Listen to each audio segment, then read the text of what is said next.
আসসালামু আলাইকুম।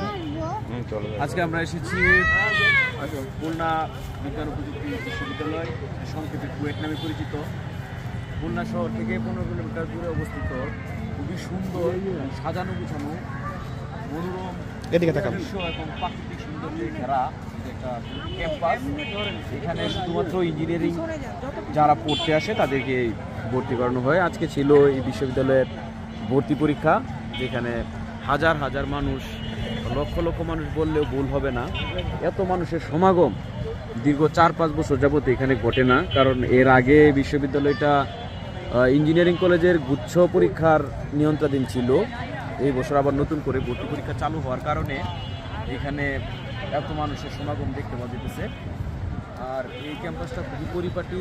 এইদিকে মূল ফটক আছে, মূল ফটকের পরেই খুবই গুছানো এবং খুবই পার্শ্ব একটা রাস্তার পরে এখানে কুয়েটের খুবই সুন্দর একটা চিত্রকর্ম আঁকা আছে, যেটা সংক্ষেপে যে নাম কুয়েট এই নাম দিয়ে লেখা আছে। এটা একটু হালকা উপরে একটা টিলার উপরে তৈরি করা হয়েছে, যাতে বাইরে থেকেও বা দূর থেকেও সুন্দরভাবে সব কিছু দেখা যায়।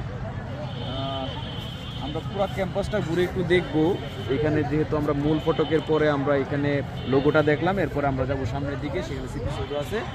স্মৃতিসৌধের পাশাপাশি বিশ্ববিদ্যালয়ের শিক্ষার্থীরা কী কী চিত্র তৈরি করেছে সেগুলো আমরা একটু দেখার চেষ্টা করব। আমরা সামনের দিকে আগায় যাব। নামাইছিলাম তাহলে যে কুয়েট ক্যাম্পাসে সবাই 75-এ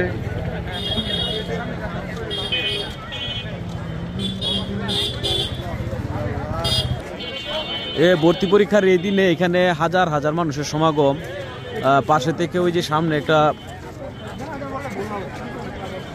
একটা পরিষদ আছে, যেখানে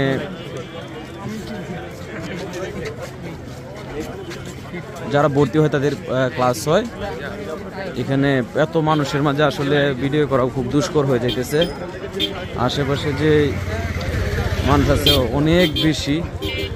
যে এইদিকে আছে হচ্ছে শহীদ মিনার, যেটা হচ্ছে খুলনা বিশ্ববিদ্যালয়ের ভিতরেই অবস্থিত। একটু দেখার চেষ্টা করি, খুবই সুন্দর এবং পরিপাটিভাবে গুছানো আছে।